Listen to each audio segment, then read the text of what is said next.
Class fifth का chapter number 6 है algorithm and flow chart. Algorithm और फ्लो चार्ट क्या होते हैं?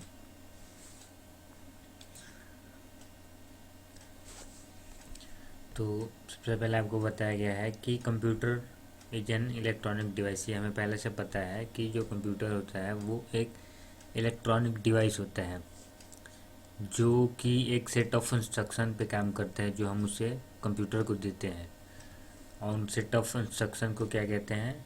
प्रोग्राम। अब there are two commonly used tools that help in writing programs। अब जो हम प्रोग्राम यानी कि जो इंस्ट्रक्शन देते हैं उसके सेट के जो प्रोग्राम होता है उसको लिखने के आपके दो टूल्स होते हैं। पहला होता है एल्गोरिथम और दूसरा होता है फ्लो चार्ट। इसका मतलब ये है कि अगर आप कंप्यूटर को कोई इंस्ट्रक्शन देना चाहते हैं तो उससे पहले आपको एल्गोरिथम और फ्लो चार्ट ये पता होना चाहिए। जब आपको ये आ जाएगा तो उसके बाद आप प्रोग्राम बना सकते हैं कंप्यूटर के लिए। तो इस चैप्टर में हम पढ़ेंगे कि एल्गोरिथम और फ्लो चार्ट क्या होता है। तो सबसे पहले पढ़ते हैं एल्गोरिथम। इस पार्ट में फर्स्ट पार्ट में हम एल्गोरिथम पढ़ेंगे और सेकेंड पार्ट में पढ़ेंगे फ्लो चार्ट। तो सबसे पहले algorithm. It is sequence of steps followed in a logical order written in simple English to solve any problem। That means कि किसी प्रॉब्लम को सॉल्व करने के लिए जो भी स्टेप्स होते हैं, जो भी उसका सॉल्यूशन होता है, जब उसको इंग्लिश में लिखा जाता है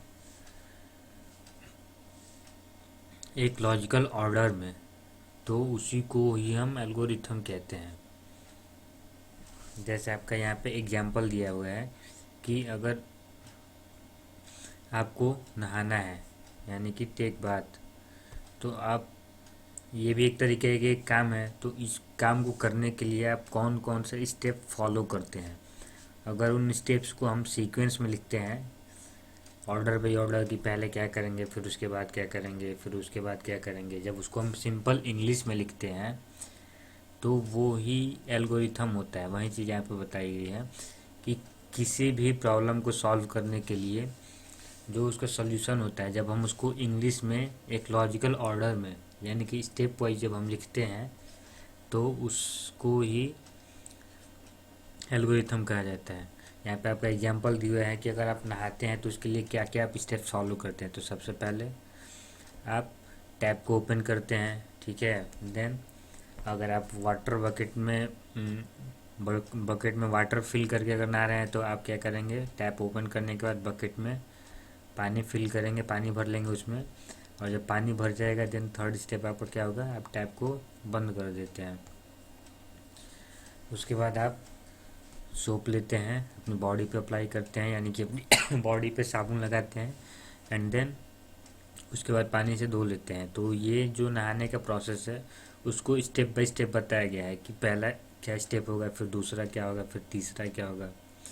तो इसी चीज़ को एक स्टेप वाइज इंग्लिश लैंग्वेज में लिख दिया गया। तो ये क्या हो गया, ये एल्गोरिथम हो गया।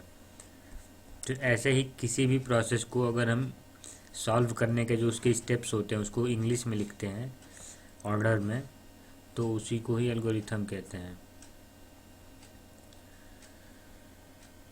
यहाँ पे आपके कुछ और एग्जांपल्स दिए हैं।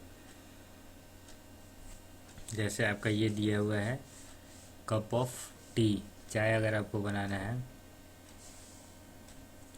तो उसके क्या क्या स्टेप्स हो सकते हैं। तो पहला है take water sugar milk and tea leaves, यानी कि आप एक बर्तन में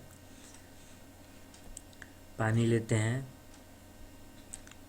चीनी, मिल्क यानी कि दूध, और टी लीव्स चाय पत्ती, और देन उसको उस बर्तन को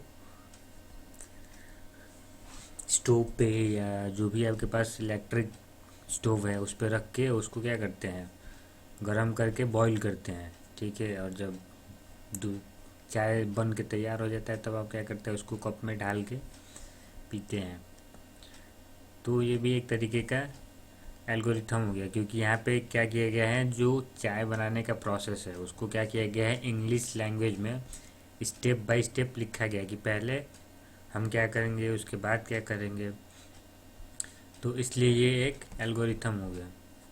तो यहाँ पे आपको समझाया गया है कि इस टाइप के एल्गोरिथम होते हैं हमारे लाइफ में। कोई भी अगर पर्टिकुलर प्रोसेस है जो हम करते हैं, अगर हम उसको इंग्लिश लैंग्वेज में लिखते हैं स्टेप बाय स्टेप, तो उसे ही एल्गोरिथम कहते हैं। अब आपके कुछ रूल्स बताए गए हैं, अगर आप कंप्यूटर प्रोग्रामिंग में एल्गोरिथम जब बनाओगे तो आपको ये रूल्स फॉलो करने होंगे। पहला ये है कि ये हमेशा स्टार्ट से वो होगा, जो स्टार्ट है ये इससे हमेशा स्टार्ट होगा और हमेशा स्टॉप से फिनिश होगा, जो आपका एल्गोरिथम है।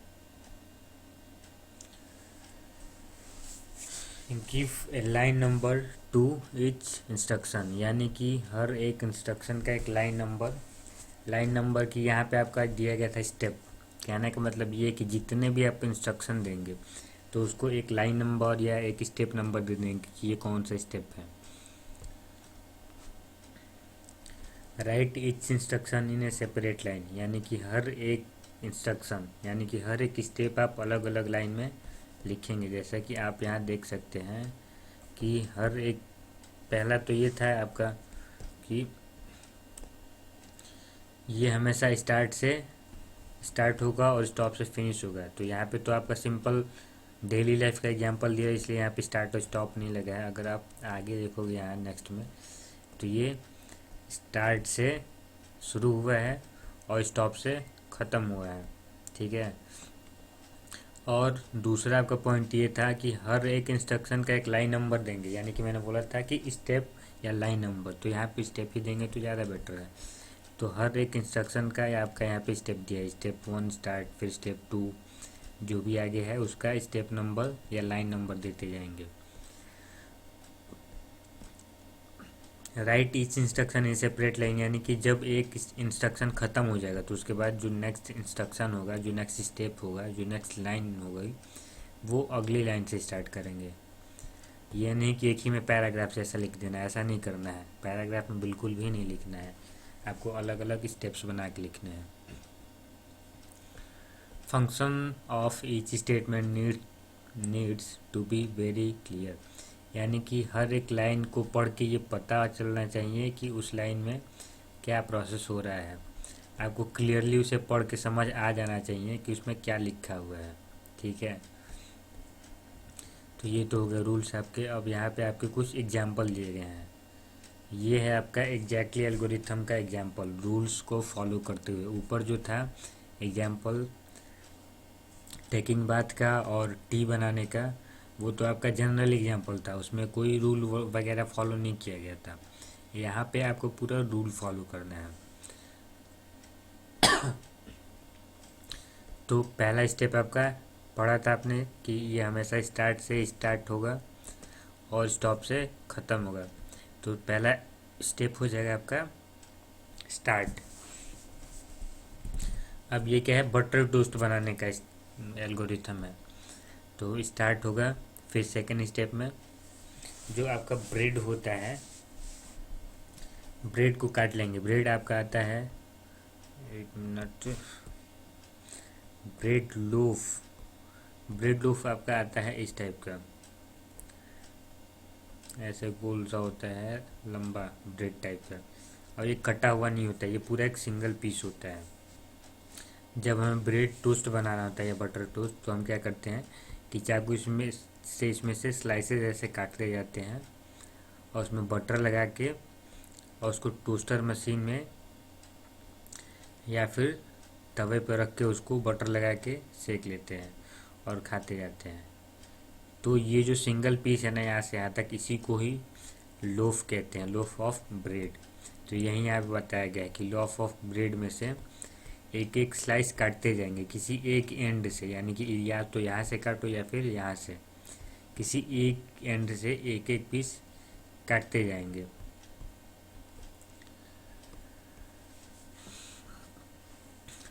तो पहले स्टार्ट हो गया, फिर दूसरे स्टेप में क्या हो गया, हमने लोफ ऑफ ब्रेड में से एक स्लाइस काट लिया, एक पीस काट लिया। अब वो जो स्लाइस है, जो पीस हमने काटा हुआ है ब्रेड का, उसको टोस्टर में डालेंगे। फिर टोस्टर को ऑन करेंगे और वेट करेंगे कि टोस्टर कब उसको टोस्ट कर देगा, यानी कि कब उसको पका देगा, कब उसको प्रोसेस फिनिश कर देगा। जब वो फिनिश हो जाएगा तब उसमें से टोस्ट निकाल के हम क्या करेंगे, एक प्लेट में रखेंगे, उस पर बटर लगाएंगे और उसके बाद आपको पता ही है क्या करना है। ये पूरा ख़त्म हो गया, उसके बाद लास्ट में क्या होगा, स्टॉप का स्टेप आएगा। तो स्टार्ट से शुरू हुआ और स्टॉप से ख़त्म हुआ। हर एक स्टेप का अपना अपना सीक्वेंस है, अपना अपना लाइन है या स्टेप नंबर है, और हर एक स्टेप अलग अलग लाइन में है। और हर एक स्टेप को पढ़ के ये समझ में आना चाहिए कि जो वो स्टेप है उस स्टेप में क्या हो रहा है।